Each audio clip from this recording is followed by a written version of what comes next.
porque logramos lo que no logró nunca nadie, ganarle a Boca una final en la Bombonera. Bueno, era un partido donde teníamos todo en contra, el periodismo, solamente la gente de Newell's quería nosotros. Y teníamos todas las de perder. Yo creo que fue lo máximo que yo pude ver de todos los campeonatos. Que fue una especie de David contra Goliat. Vamos a estar siempre en la historia del club por ser el equipo que fue a la Bombonera y salió campeón.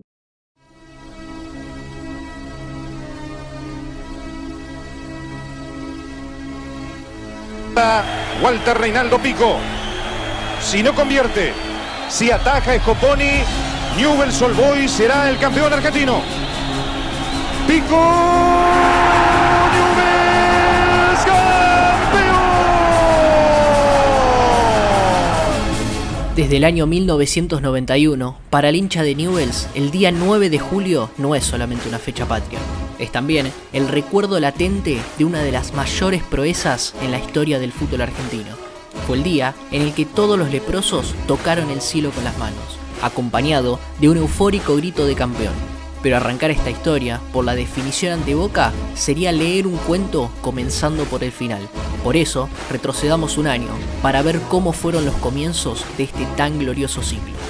Era un outsider que no había jugado al fútbol salvo un partido en primera división, y en esa época eso era impensado. En el 90 poner un técnico del club inferior sin experiencia en primera división por ahí era un poco riesgoso. El objetivo de los dirigentes era no irse al descenso. Al principio nos costó adaptarnos a la forma de entrenar, a una forma de jugar. Él llegaba con una idea distinta, la forma de trabajo, la forma de trabajar de las pelotas paradas. Era muy diferente a los demás. Mucho más explosiva, mucho más de arriesgar y bueno, y con el tiempo nos fuimos acostumbrando. La idea era muy clara: intensidad, presión y un fútbol ofensivo que sofocara a los rivales. En la primera etapa de Bielsa como entrenador, él apostó mucho a jugar por afuera, que era pelota parada, trabajador muy bien porque tenía muy buenos lanzadores. Con un Martino de estratega, el Chocho ahí manejando los tiempos, una defensa que yo creo que Gamboa y Pochettino fueron los dos mejores centrales de la historia de Newell's. Una cosa que rompía todos los esquemas, porque no era habitual ver practicar 3 defensores con el 5 hacer una jugada contra nadie, no existía eso. Y después lo que practicaban vos lo veías en la cancha. Los entrenamientos siempre a full, hora y media, 2, la verdad terminábamos los entrenamientos liquidados, pero con mucho aprendizaje. Le costó hacérselo entender a los jugadores, algunos no lo entendieron ni en la victoria. Él era un obsesivo por los videos. Pasaba mucho tiempo viendo videos porque Marcelo le hacía ver muchos videos. Marcelo trabajaba mucho la intensidad con pelota.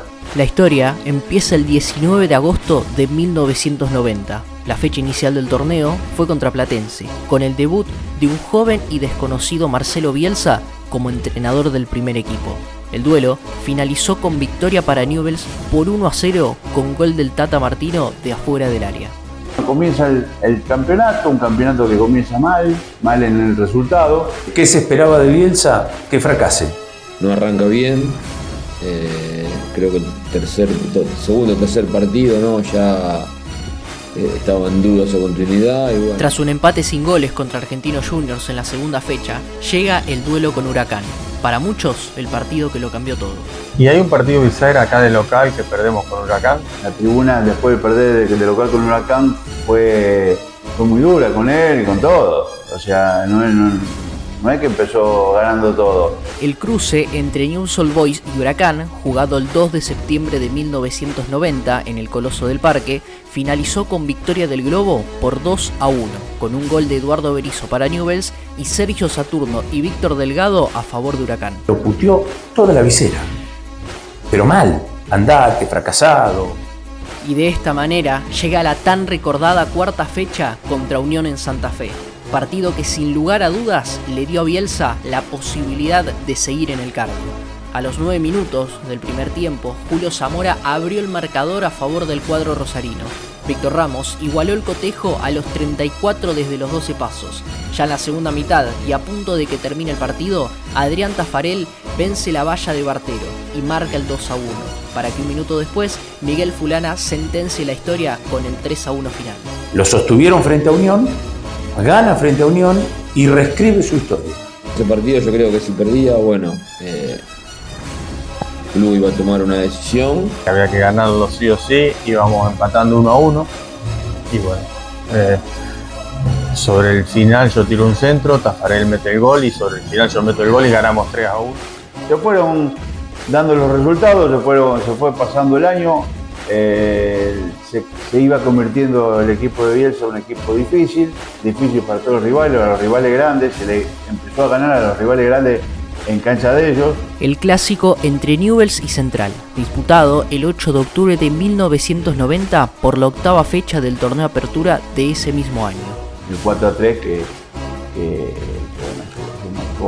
marcó una etapa, le marcó algo a Bielsa, como que hubiese sido algo fuera de lo normal haber ganado ese clásico. Yo creo que sí, pero era un clásico que teníamos ganado 8-3. El clásico famoso del 4-3 debió terminar 8-1. El cotejo estuvo repleto de emociones. A los 15 minutos del primer tiempo, Fernando Gamboa apareció en el área chica por el segundo palo para marcar la apertura del tanteador. A los 36, Julio Zamora estiró la diferencia de la lepra sobre el canalla. Cuando parecía que Newell's se iba a ir al descanso con 2 de ventaja, a los 44 descontó Visconti de tiro libre. En el primer minuto del complemento, con la conquista de Ruffini, la diferencia volvía a ser de 2 goles. A los 36 y nuevamente de tiro libre, Visconti descontaba para poner el 3-2. Sobre el final del partido, en una contra a los 42, Lorenzo Sáez la picó de afuera del área y puso el 4-2 para el rojinegro. Hubo tiempo para más, ya que a los 43, Visconti de penal firmó su hat-trick y el 4-3 definitivo. Recuerdo el día que ganamos 4-3 en la cancha central. Los goles a mí me lo hizo Visconti y tengo mucha responsabilidad en los goles que me hicieron.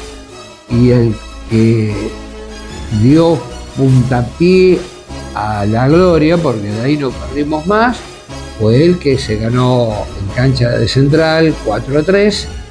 Tras la victoria ante el rival de toda la vida, Newell's jugó 10 partidos más hasta la jornada 19. De esos 10 cotejos no perdió ninguno, ganó 6 y empató 4. Dentro de esas victorias se encuentra un 2-0 a favor contra Racing por la fecha 15, con goles en el primer tiempo de Ruffini a los 30 minutos y el Tata Martino a los 42. También una victoria 1-0 sobre Boca Juniors por la 17ª jornada, con un solitario gol de Gamboa. Newell's llega a la penúltima fecha perfilado para ser campeón en la jornada siguiente, pero para eso primero había que superar a Estudiantes en el Coloso del Parque. En un primer tiempo cerrado, a los 35 minutos, el Tata Martino probó con un rebate desde el borde del área. Giorno desvió el balón, pero apareció Boldrini para mandar la pelota al fondo del arco. Sobre el final del primer tiempo, la lepra casi marca el segundo, pero el marcador final de la primera mitad fue de 1-0 a favor de Newell's. A los 15 minutos del complemento, Franco hace una jugada maravillosa y le deja la pelota a Boldrini, quien mejora la jugada y se gambetea al arquero para firmar su doblete y el 2-0, resultado que se mantuvo así hasta el final del partido. El equipo de Marcelo Bielsa con esta victoria conseguía puntos cruciales para llegar a la última jornada dependiendo de sí mismos para ser campeones del torneo Apertura de 1990. Finalmente llegó la última fecha. Newell's y River tenían chances de ser campeones, por lo tanto jugaron en simultáneo. La lepra contra San Lorenzo en cancha de Ferro y River recibía a Vélez en el Monumental. La ecuación era simple, si ganaba Newell's era campeón directamente, si no, debía depender de lo que pasara en Núñez. A los 18 del primer tiempo, Ruffini de tiro libre ejecuta un remate de ensueño, haciendo que la pelota entre por donde tejen tela las arañas. Mientras tanto, en el Monumental, Ricardo Gareca abría el marcador a favor del Fortín a los 22 minutos del primer tiempo y ponía el parcial 1-0. En la cancha de Ferro, la acción no cesaba. porque a los 30 de la primera parte, Sandoná probó desde lejos y debido a un desvío en la barrera, Scoponi no pudo contener el remate. Al momento de irse al entretiempo, Newell's empataba 1-1 y River perdía 1-0. En el Monumental, a los 16 del complemento, el uruguayo Rubén da Silva igualó el marcador. La paridad se mantenía entre la Lepra y el Ciclón. River estaba obligado a ganar si quería ser campeón, pero todas las esperanzas millonarias se desmoronarían cuando a los 44 minutos Esteban González sellaba el 2-1 a favor de Vélez. El cotejo de Newell's había llegado a su fin, pero las dudas y los nervios carcomían a todos los allí presentes, porque el duelo de Núñez no había finalizado. Tras 8 minutos de espera, y con todos los hinchas de la Lepra con el oído pegado a la radio, ocurrió el estallido. Newell's es campeón. Newell's Old Boys es campeón. Newell's Old Boys es campeón. La fortaleza era esa, que nosotros sabíamos, los que no jugábamos apoyábamos a los que jugaban y se formó un equipo imbatible. Y la clave fue la unión del grupo. Como en todo. Vos fíjate que todos te van a decir lo mismo. Cuando salís campeón, haces una gran campaña, te dicen la unión del grupo. Nosotros éramos todos salidos de Newell's. Porque la mayoría éramos todos del club, excepto creo que Boldrini y nosotros éramos todos del club. Y a partir de esta conquista, comenzó la relación de cariño y amor de Bielsa con el hincha de Newell's.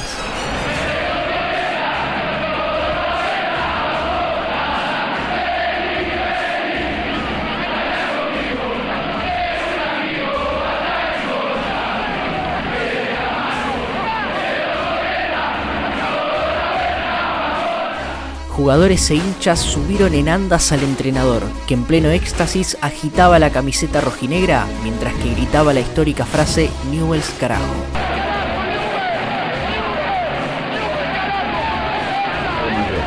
El jugador mayor siempre fue un líder, en este caso nuestro líder, líder se puede decir tranquilamente, fue el Tata.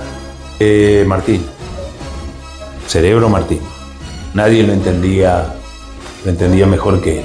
La figura para mí ahí fundamental era Gerardo, Tata.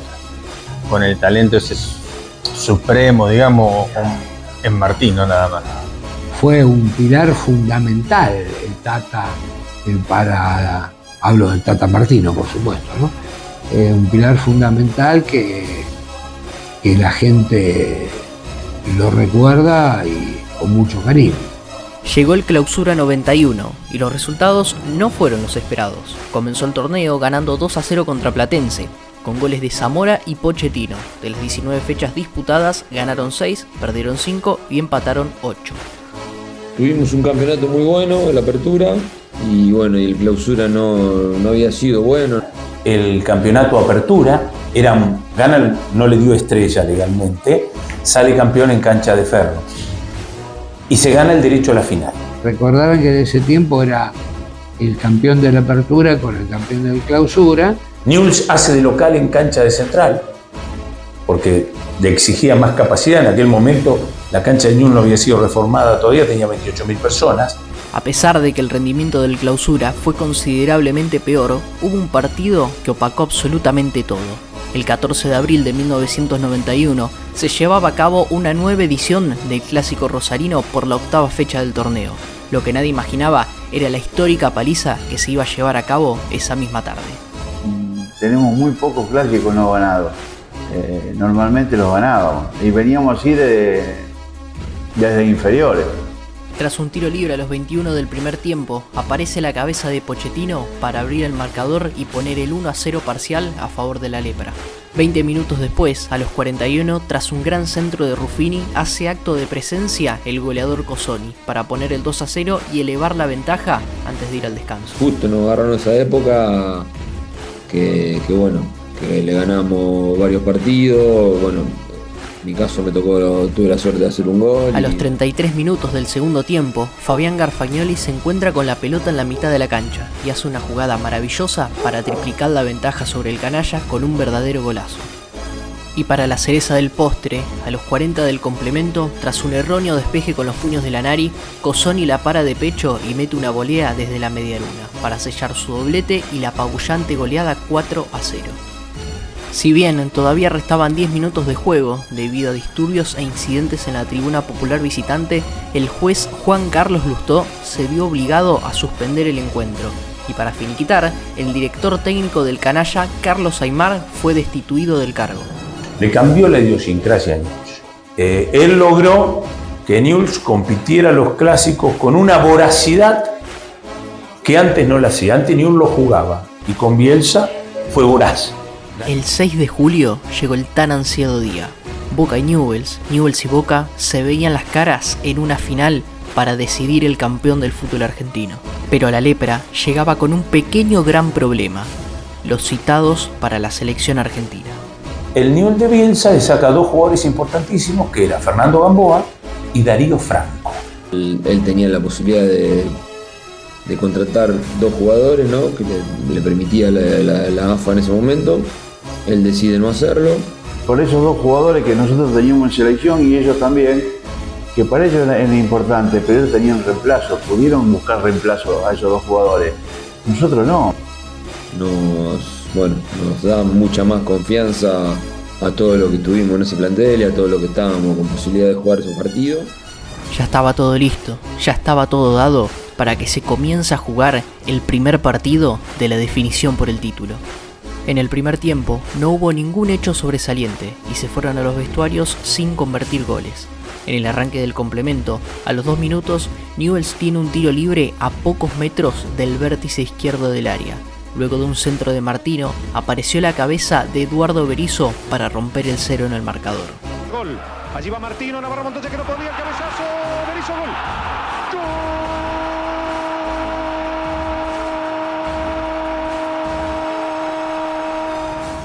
El partido finalizó con esa solitaria anotación y Newell's jugaba la vuelta en la Bombonera arrancando un gol arriba. La idea era ganar de local, así sea por la mínima diferencia, para poder ir tranquilo allá, cosa que conseguimos con ese centro de Martino y el gol del Toto Berizzo.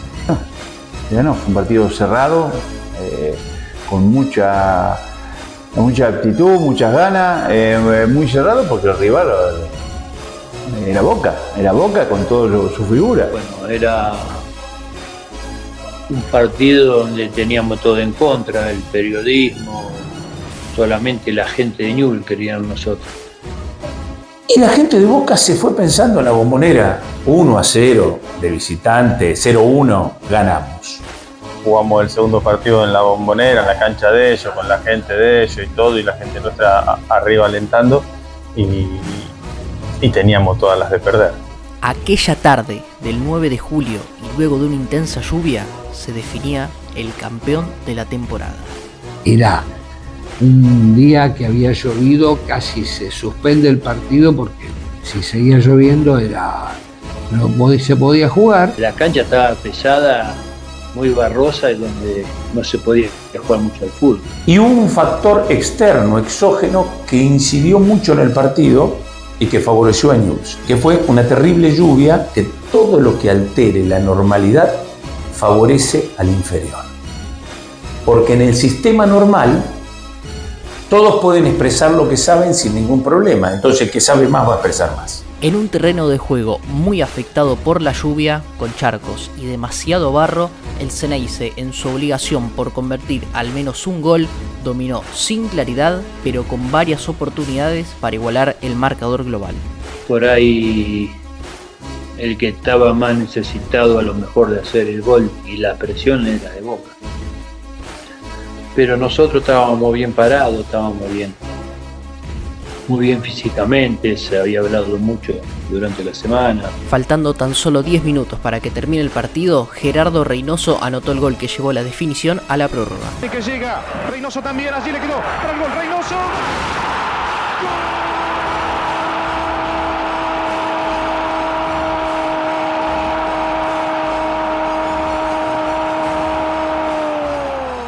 Y Boca hace el gol. Parecía que iba a ser el tercero, el cuarto, el quinto y el sexto. El agente de Boca sufrió como... Porque, viste, los penales es como recibir 3 puñaladas en la oscuridad. Quedaron ni para aplaudir, ni para insultar, porque en realidad el equipo había dominado todo el partido y no había hecho los goles. Él nos decía que estábamos a nada de ser pasar a ser parte de la historia del club. Y mediante la tanda de penales, Newell's iba a terminar de lograr su hazaña. Y los penales fueron los penales, ellos erraron y nosotros lo hicimos. Nosotros estamos convencidos que los que pateaban penales no iban a errar y a lo mejor ellos tenían la duda, y cuando vos generás duda al patear un penal es cuando te lo atajas. El arquero leproso Norberto Scoponi contuvo el primer remate de la serie a Alberto Graziani. Y Berizzo puso en ventaja al rojinegro. Scoponi brilló nuevamente y contuvo el disparo de Claudio Rodríguez. Juan Manuel Diop extendió la ventaja y marcó el 2-0. Blas Giunta anotó el primer penal para el equipo de La Ribera. Posteriormente, Julio Zamora señaló el 3-1. Yo tenía que ir a patear el cuarto penal, entonces bueno, por ahí estaba un poco preparado. Ataja Scoponi, Newell's Old Boys será el campeón argentino. Pico.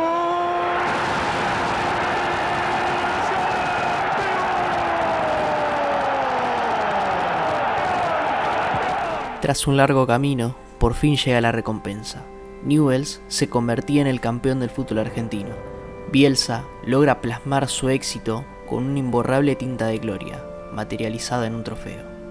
Y nada, y cuando el penal lo erran, salimos todos a abrazarlo al gringo, que hay una foto y un video, ¿no? Donde se ve que el gringo se arrodilla y nosotros nos tiramos todo encima. Bueno, y a partir de ahí, todo festejo, todos recuerdos lindos, gratos. No, fue glorioso, fue, qué sé yo, uno de los que más disfruté en mi vida, porque fue algo totalmente intenso.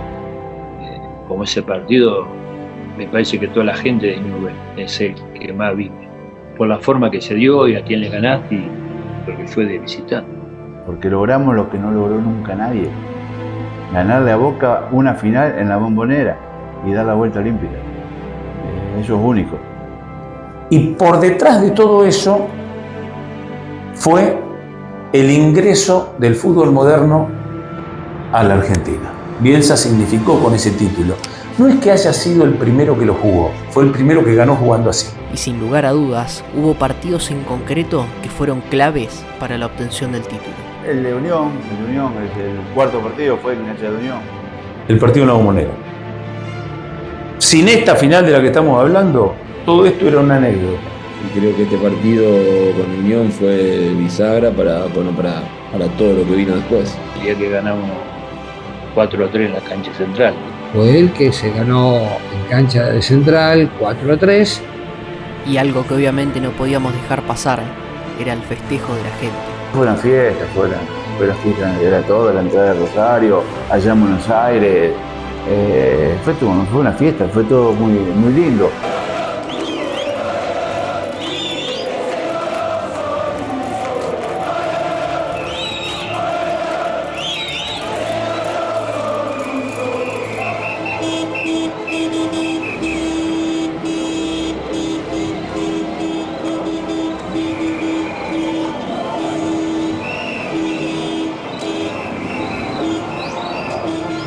Pero se atacó el sistema y se lo fue a buscar a Grondona. Por eso al otro campeonato no se jugó más la final, el ganador de la apertura y clausura pasaron a ser campeones, porque Boca perdió la final. Ahí tenés la consecuencia. Y a partir de ahí se cambió por un campeón del clausura y un campeón de la apertura. Que fue la única vez que se jugó de esa forma. Dos campeones, se jugó una final y de ahí salía el campeón. Me parece que esa pasó la única vez que entre Newell's y Boca. Y así, Newell's consiguió una de las mayores hazañas en la historia del fútbol argentino. Aquel 9 de julio de 1991, David pudo vencer a Goliat, pudo gritar campeón y laurear con una nueva estrella el palmarés de este tan exitoso club, que en más de una ocasión se supo coronar como campeón del fútbol argentino con planteles armados pura y exclusivamente con jugadores de las inferiores. Los momentos son efímeros, pero los recuerdos de esta época tan gloriosa son eternos. Las victorias, las derrotas y todo lo que sucedió entre el torneo Apertura y el Clausura debía pasar de esa manera, porque Marcelo Alberto Bielsa debía ser campeón con el club que lo volvía loco, el club de sus amores, un obsesivo por el trabajo y la dedicación que estaba destinado a bordarle una estrella al escudo que lleva en el corazón. Yo digo que especial, fue una final en serio. Épica. Felicidad. Épica. Épica. Bielsa. Es imposible no hacer referencia al hacedor de ese Newell's. No sé qué quedo por ahora decirte de Marcelo. Un loco lindo. Voraz y ganador. Gran motivador. Un buen entrenador. Hincha fanático de Newell's. Un torneo lleno de emociones que sin lugar a dudas será recordado por el resto de la historia del fútbol argentino. Y de esta manera se gestó la tan histórica epopeya del 91.